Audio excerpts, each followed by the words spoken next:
केंद्रीय वित्त मंत्री निर्मला सीतारमण द्वारा लोकसभा में पेश किए गए आम बजट 2025 पर भाजपा प्रदेश मीडिया प्रभारी करनंदा ने पत्रकार वार्ता कर कहा कि वित्तीय वर्ष 2025-26 का बजट प्रधानमंत्री नरेंद्र मोदी के विकसित भारत की नींव है।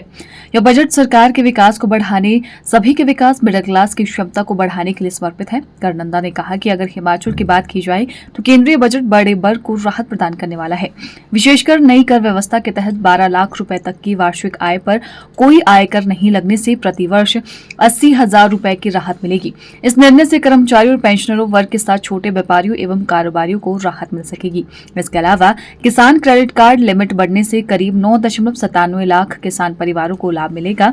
वरिष्ठ नागरिकों के लिए ब्याज पर कटौती की सीमा 50,000 रुपए से 2 गुना बढ़ाकर 1 लाख रुपए की जा रही है।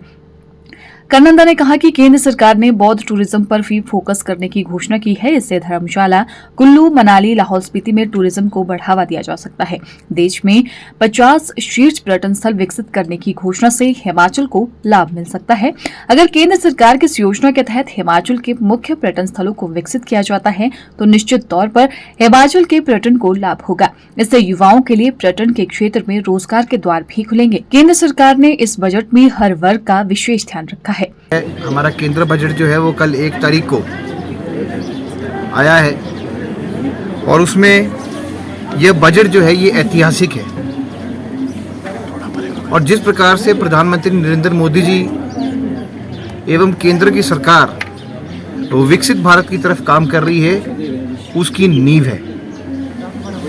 आप देखेंगे 2025 और 26 का ये बजट, इसमें प्रधानमंत्री जी की सोच की छाप है, जिसमें हमारा फोकस ज्ञान पे रहा था। और ज्ञान जिस प्रकार से आपको पता है कि हम गरीब, युवा, अन्नदाता एवं नारी शक्ति के लिए सकारात्मक रूप से काम करते हैं। पूरा बजट इसी ज्ञान के आसपास का फोकस में रहा और किस प्रकार से युवा शक्ति अपने पैरों पे खड़े हुए और आगे भारत को सुदृढ़ रूप से आगे ले जाए, उसके ऊपर इस बजट का पूरा फोकस रहा। साथ में विकास को बढ़ावा देने वाला ये बजट है और ये बजट जो है मिडिल क्लास का बजट है। ये पहली बारी हुआ है कि हमारे मिडिल क्लास के बारे में किसी ने सोचा है और यहीं से ये बजट जो है ये पूरे विश्व का चर्चा बन गया है। आज से पहले कभी ऐसा नहीं हुआ। आप देखेंगे कि किस प्रकार से केंद्र सरकार ने मिडिल क्लास को राहत प्रदान की है। एक लंबी डिमांड जो है वो मिडिल क्लास की थी, जो पूरी की गई है और भारतवर्ष में इससे सीधा 6 करोड़ देशवासियों को लाभ हुआ है, जिसकी तादाद कम नहीं होती। आप देखेंगे कि किस प्रकार से जो है वो इनकम टैक्स में स्लैब को बढ़ाया गया और इनकम टैक्स के स्लैब को जो है वो बढ़ाकर 12 लाख रुपए कर दिया गया। 12 लाख में कितनी बचत होती है वो एक आम आदमी से ही पूछें। पहली बार ऐसा हुआ है कि उद्यम जो शुरू करना चाहता है, जो व्यापार शुरू करना चाहता है, ऐसी महिलाओं, SC, ST उद्यमों को 2 करोड़ का ऋण जो है वो केंद्र सरकार जो है वो प्रदान करेगी। और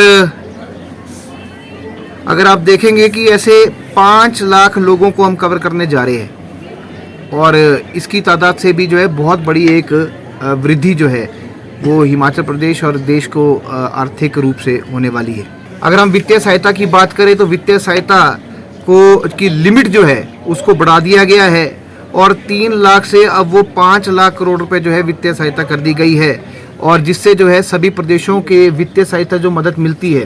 हिमाचल प्रदेश को पिछली बार जो है वो 10,400 करोड़ की वित्तीय सहायता मिली थी, उसमें वृद्धि होने के बाद ये लगभग जो है अपना 13 से 15,000 करोड़ रुपए पहुँचने का अनुमान लगाया जा रहा है। इसी प्रकार से सशस्त्र बलों की डिफेंस सेक्टर को जो है बढ़ावा दिया गया है और ऐतिहासिक बजट जो है वूपिंग बजट उसके लिए दिया गया है 6,81,210 करोड़, जिसमें जो है 9.53% प्रतिशत जो है वो उसमें बढ़ोतरी की गई है। और डिफेंस एक बहुत महत्वपूर्ण सेक्टर भी माना जाता है। और इसी में अग्निवीर योजना जो हमने सुना होगा, जिसका विपक्ष हमेशा खंडन करता है, उसके लिए 772 करोड़ का प्रावधान किया गया है। और साथ में वायुसेना और नवसेना के लिए भी 853 करोड़ का प्रावधान किया गया है।